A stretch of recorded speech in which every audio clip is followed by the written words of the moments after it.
അമ്മാവാ ഞാനും വരട്ടെ അങ്ങോട്ട്. മാനത്തെ വീട്ടിലിരിക്കും അമ്മാവാ ഞാനും വരട്ടെ അങ്ങോട്ട്. ഞാനും വരട്ടെ അങ്ങോട്ട്. ദൂരെ ഇരുന്നു ചിരിക്കും അമ്മാവന്റെ ചാരത്തിരിക്കുവാൻ മോഹം.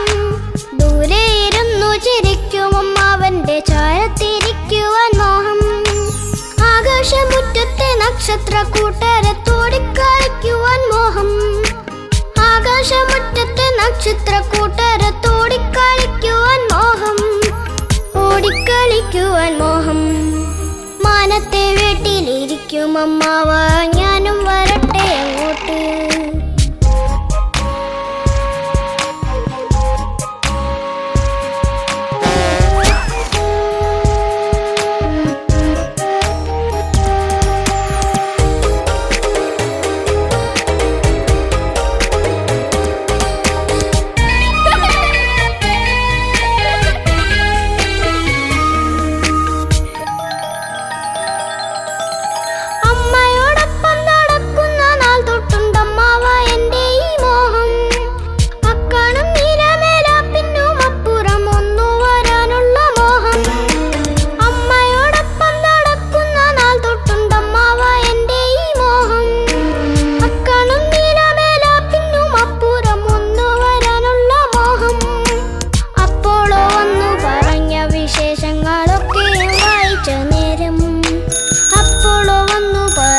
വിശേഷങ്ങളൊക്കെയും വായിച്ച നേരം കാണാ ചിറകു മുളച്ചു പറക്കുവാൻ ഞാനിതാ കാത്തു നിൽക്കുന്നു. കാണാ ചിറകു മുളച്ചു പറക്കുവാൻ ഞാനിതാ കാത്തു നിൽക്കുന്നു. മാനത്തെ വീട്ടിലിരിക്കും അമ്മാവാ ഞാനും വരട്ടെ അങ്ങോട്ട്. ഞാനും വരട്ടെ അങ്ങോട്ട്.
അക്കഥയൊക്കെയും കേൾക്കുമ്പോൾ മാനത്തേക്കെത്തുവാൻ അത്രയ്ക്കും മോഹം. അക്കഥയൊക്കെയും കേൾക്കുമ്പോൾ മാനത്തേക്കെത്തുവാൻ അത്രയ്ക്കും മോഹം. മാനത്തെ വീട്ടിലിരിക്കും അമ്മാവാ ഞാനും വരട്ടെ അങ്ങോട്ട്. മാനത്തെ വീട്ടിലിരിക്കും അമ്മാവാ ഞാനും വരട്ടെ അങ്ങോട്ട്. ഞാനും വരട്ടെ അങ്ങോട്ട്. ദൂരെ ഇരുന്നു ചിരിക്കും അമ്മാവന്റെ ചാരത്തിരിക്കുവാൻ മോഹം. ദൂരെ ഇരുന്നു ചിരിക്കും അമ്മാവന്റെ ചാരത്തിരിക്കുവാൻ മോഹം. ആകാശമുറ്റത്തെ നക്ഷത്ര കൂട്ടരത്തോടിക്കളിക്കുവാൻ മോഹം. ആകാശമുറ്റത്തെ നക്ഷത്ര കൂട്ടരത്തോടിക്കളിക്കുവാൻ മോഹം. ഓടിക്കളിക്കുവാൻ മോഹം. മാനത്തെ വീട്ടിലിരിക്കും അമ്മാവാ ഞാനും വരട്ടെ അങ്ങോട്ട്.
ഫുട്ബോൾ കളിക്കാൻ പോവാലോ.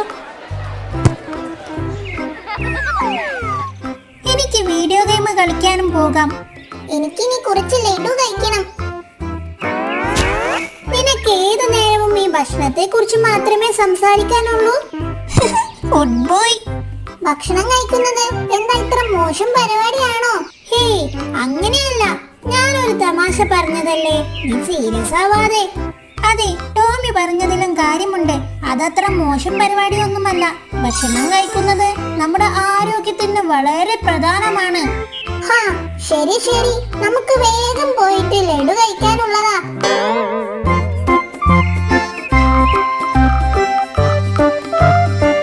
ഞാനൊരു തമാശ പറഞ്ഞതാടോ, അവൻ അത് ഇഷ്ടപ്പെട്ടില്ലെന്ന് തോന്നുന്നു. നിനക്ക് അവനെ അറിയുന്നതല്ലേ, അവൻ പണ്ടേ. നിൽക്ക് നിൽക്ക്, ദേണ്ടാ, ഒരു 100 രൂപ നിലത്ത് വീണ് കിടക്കുന്നു. എവിടെ നോക്കട്ടെ. ശരിക്കും നോക്കിയോ? ചിലപ്പോൾ അത് കള്ളനോട്ടോ വല്ലതുമായിരിക്കും. ഇത് കള്ളനോട്ടൊന്നുമല്ല. ഇന്ന് തന്നെ ഇത് ഞാൻ ആർക്കും തരില്ല. ഇത് എനിക്ക് വേണം. ഞാനാണ് ഇത് ആദ്യം കണ്ടത്. അങ്ങനെ പറഞ്ഞാൽ എങ്ങനെയാ? ഞങ്ങളുടെ കൂടെ വന്നപ്പോഴല്ലേ നിനക്കിത് കിട്ടിയത്. അപ്പോ അതിന്റെ പങ്ക് ഞങ്ങൾക്കും കൂടെ വേണം. നമുക്കിത് എല്ലാവർക്കും കൂടെ വീതിച്ചെടുക്കാം. ഇല്ല, പറ്റില്ല, എനിക്ക് തന്നെ വേണം. അതങ്ങ് പള്ളിയിൽ പോയി പറഞ്ഞാ മതി. പങ്കിട്ടെടുക്കണം. ഇല്ല, ഞാൻ തരില്ല. ഞാനാണ് ആദ്യം കണ്ടത്. അത് നീ മുന്നിൽ നടന്നത് കൊണ്ടല്ലേ. ഞാനായിരുന്നു മുന്നിൽ നടക്കുന്നതെങ്കിൽ ഞാൻ കാണുമായിരുന്നു. ഓ, മതി മതി, രണ്ടാളും ഇനി അതിന്റെ പേരിൽ വഴക്കിടല്ലേ. എന്തായാലും നമ്മൾ മറ്റൊരാളുടെ പൈസ എടുക്കുന്നത് ശരിയല്ല. അതെ അതെ, ഞാൻ അതങ്ങോട്ട് പറയാൻ വരികയായിരുന്നു. അലക്സ് പറഞ്ഞതാണ് ശരി. ഈ പണം നഷ്ടപ്പെട്ട ആൾ എത്ര വിഷമിക്കുന്നുണ്ടാകും, പാവം.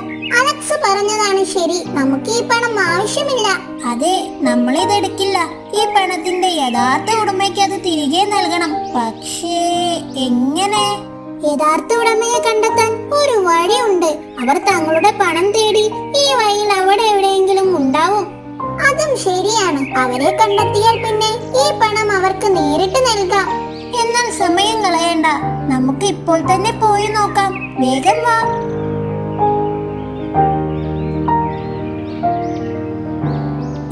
അങ്ങോട്ട് നോക്ക്, അവിടെ ഒരാൾ എന്തോ തിരയുന്നുണ്ട്. നമുക്ക് അങ്ങോട്ട് പോയി ചോദിച്ചു നോക്കാം. ചേട്ടാ, എന്തു പറ്റി? ചേട്ടൻ എന്താ തിരയുന്നത്? എന്റെ പണം കാണുന്നില്ല. എന്റെ കുട്ടിക്ക് മരുന്ന് വാങ്ങാനുള്ളതായിരുന്നു. ഇവിടെ എവിടെയോ വീണു പോയി. ചേട്ടൻ വിഷമിക്കണ്ട, ആ പണം ഞങ്ങൾക്ക് കിട്ടിയിട്ടുണ്ട്. ഇതാ. ഓ എന്റെ ദൈവമേ, ഞാൻ എങ്ങനെയാ നിങ്ങളോട് നന്ദി പറയേണ്ടതെന്ന് എനിക്കറിയില്ല. ഒരുപാട് നന്ദിയുണ്ട് കുട്ടികളെ. ഇനി എന്റെ കുട്ടിക്ക് മരുന്ന് വാങ്ങാലോ. സന്തോഷമായി. ഈ പണത്തിന്റെ യഥാർത്ഥ ഉടമയെ ഞങ്ങൾ അന്വേഷിക്കുകയായിരുന്നു. കണ്ടെത്താനായതിൽ ഞങ്ങൾക്കും സന്തോഷമുണ്ട്. നന്ദിയുണ്ട് കുട്ടികളെ. നിങ്ങൾ ഒരു നല്ല കാര്യമാണ് ചെയ്തത്. നിങ്ങളെ 3 പേരെയും ദൈവം അനുഗ്രഹിക്കട്ടെ. അത് പിന്നെ ഞങ്ങൾ ഫോട്ടോപ്പയിലെ പിള്ളേരുടെ കടമയല്ലേ. അതെ, ഫോട്ടോപ്പയിലെ പിള്ളേര് പൊളിയല്ലേ.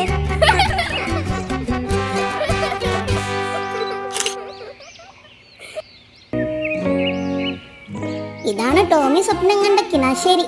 അല്ല, സോറി, ലഡുശ്ശേരി.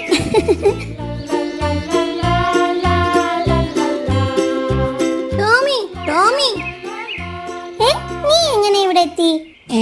നീ ഇതുവരെ എഴുന്നേറ്റില്ലേ? ഇന്ന് റിപ്പബ്ലിക് ഡേ അല്ലേ? അപ്പൊ സ്വപ്നമായിരുന്നോ? പോയി എഴുന്നേറ്റ് കുളിക്കടാ. 9 മണിക്ക് സ്കൂളിൽ പതാക ഉയർത്തും. നീ എന്റെ ലഡുശ്ശേരി സ്വപ്നമാണ് ഇല്ലാതാക്കിയത്. ഞാനില്ല, നീ പോയിക്കോ. ടീച്ചർ ചോദിച്ചാ വയറുവേദനയാണെന്ന് പറഞ്ഞാ മതി. ബെസ്റ്റ്. ഫോട്ടോപ്പയിലെ പിള്ളേരുടെ പ്രതിജ്ഞ മറന്നുപോയോ? ഇല്ല, ദിവസത്തിൽ 2 നേരം പല്ല് തേക്കണം. എല്ലാ ദിവസവും കുളിക്കണം. എല്ലാ ദിവസവും നല്ല ഭക്ഷണം കഴിക്കണം. പിന്നെ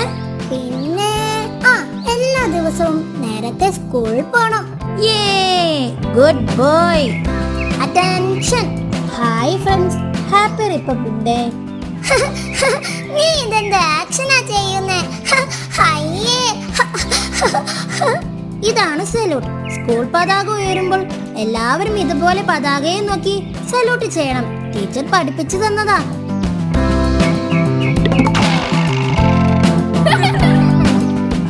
ഓ അങ്ങനെയല്ല ടോമി, ഞങ്ങൾ ഒന്നുകൂടെ കാണിച്ചു തരാം എങ്ങനെയാണെന്ന്. Attention, salute.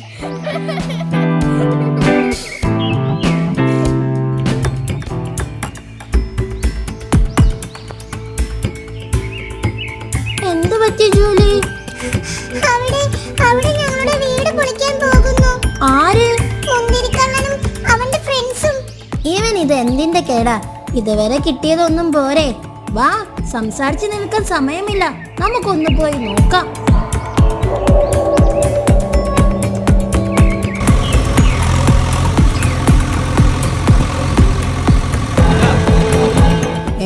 നിങ്ങളോ?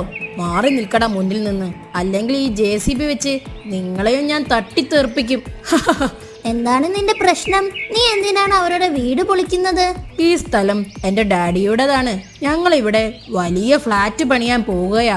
സംസാരിച്ചു നിൽക്കാൻ സമയമില്ല, മാറി നിൽക്ക്. ഈ മരം മുറിക്കരുത്. ഈ മരം അവരുടെ വീടാണ്. ഇത് മുറിച്ചാൽ അവർക്ക് താമസിക്കാൻ മറ്റൊരു ഇടവുമില്ല. അതിനല്ലേ ഞങ്ങൾ ഫ്ലാറ്റ് പണിയുന്നത്. അതിലേക്ക് മാറാലോ. വാടക കൃത്യസമയത്ത് തന്നാ മതി.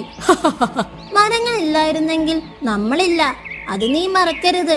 അവ നമുക്ക് ജീവിക്കാൻ ഏറ്റവും നിർണായകമായ 2 കാര്യങ്ങൾ നൽകുന്നുണ്ട്. എന്താണെന്ന് അറിയോ? ആ, എനിക്കതൊന്നും അറിയില്ല. അറിയാത്തത് പഠിക്കണം. നീ ശ്വസിക്കുന്ന ഓക്സിജനും കഴിക്കുന്ന ഭക്ഷണവും മരങ്ങൾ തരുന്നതാണ്. മരങ്ങളില്ലെങ്കിൽ ഇത് രണ്ടും ഉണ്ടാവില്ല. ഓർത്താൽ നന്ന്. എന്നോട് ക്ഷമിക്കൂ, നിങ്ങൾ എന്റെ കണ്ണു തുറപ്പിച്ചു. ഞാൻ ഈ മരം മുറിക്കില്ല. അവർ സന്തോഷത്തോടെ ജീവിച്ചോട്ടെ. നമുക്ക് തീർച്ചയായും വികസനം വേണം, എന്നാൽ അത് പരിസ്ഥിതി ഇല്ലാതാക്കിക്കൊണ്ടാവരുത്. നമ്മുടെ പരിസ്ഥിതി പൂർണ്ണമായും നശിച്ചാൽ നമ്മൾ ആരും ബാക്കി ഉണ്ടാവില്ല.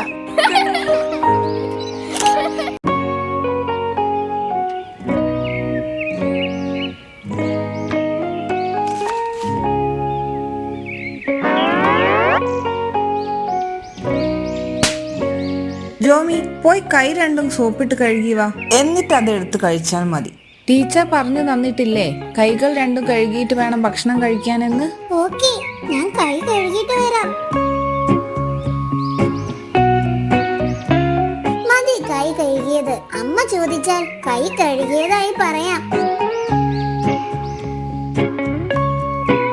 ഇത്ര പെട്ടെന്ന് കൈ കഴുകി കഴിഞ്ഞോ? നോക്കട്ടെ, കൈ കാണിക്ക്. ഇങ്ങനെയാണോ കൈ കഴുകുക? വാ, അമ്മ കാണിച്ചു തരാം. നോക്കൂ, ആദ്യം നമ്മൾ കൈകൾ രണ്ടും നന്നായി നനയ്ക്കുക. എന്നിട്ട് സോപ്പ് ഉപയോഗിച്ച് ഉള്ളം കൈകൾ രണ്ടും നന്നായി കഴുകുക. അതിനുശേഷം നിങ്ങളുടെ കൈകളുടെ പിൻഭാഗം നന്നായി കഴുകുക. ആദ്യം വലത് കൈ, പിന്നെ ഇടത് കൈ. എന്നിട്ട് നിങ്ങളുടെ വിരലുകൾ ഇന്റർലോക്ക് ചെയ്ത് കൈകൾ നന്നായി കഴുകുക. അതിനുശേഷം നിങ്ങളുടെ 2 തള്ളവിരലുകളും നന്നായി കഴുകുക. പിന്നെ നിങ്ങളുടെ 2 വിരലുകളുടെയും അഗ്രം കഴുകുക. ഇതുവഴി നമ്മുടെ വിരലിലെ അഴുക്ക് പൂർണ്ണമായും വൃത്തിയാക്കാൻ കഴിയും. ഇനി ചെയ്യേണ്ടത് ഇടത് കൈ കൊണ്ട് വലത് കൈത്തണ്ട കഴുകുക. അതിനുശേഷം വലത് കൈ കൊണ്ട് ഇടത് കൈത്തണ്ടയും കഴുകുക. ഇനി നിങ്ങളുടെ കൈകളിലുള്ള സോപ്പ് വെള്ളം കൊണ്ട് പൂർണ്ണമായും കഴുകി കളയുക. അതിനുശേഷം വൃത്തിയുള്ള തൂവാല കൊണ്ട് കൈകൾ തുടയ്ക്കുക. ഇനി കൈകൾ കഴുകുമ്പോൾ ഇതുപോലെ 20 സെക്കൻഡ് കഴുകിയാലേ കൈകളിലെ അണുക്കൾ പൂർണ്ണമായും നശിക്കുകയുള്ളൂ. ഇനി മുതൽ ഇങ്ങനെ വേണം കൈ കഴുകാൻ. മനസ്സിലായോ? കൈ കഴുകാതെ ഭക്ഷണം തൊടരുത്, കഴിക്കരുത്. ശരി അമ്മേ.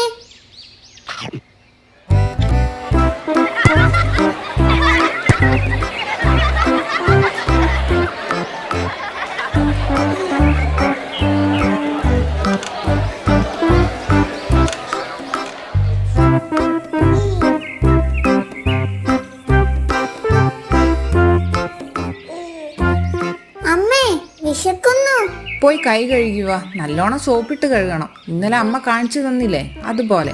അപ്പോഴേക്കും അമ്മ ഭക്ഷണം എടുത്തു വെക്കാം. അമ്മ അറിയാനൊന്നും പോകുന്നില്ല. മതി കൈ കഴുകിയത്. അമ്മ ചോദിച്ചാൽ കൈ കഴുകിയെന്ന് പറയാം.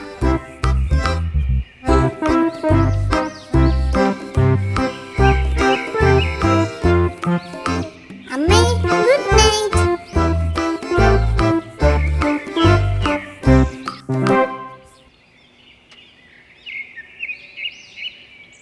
അയ്യോ, എനിക്ക് വയറ് വേദനിക്കുന്നു അമ്മേ. ഓടി വായോ. എന്തു പറ്റി ജോമി? എന്തിനാ കരയുന്നത്? എനിക്ക് വയറുവേദന എടുക്കുന്നു മമ്മി. സാരമില്ല, നമുക്ക് ഡോക്ടറെ കാണിക്കാം. കരയണ്ട കേട്ടോ.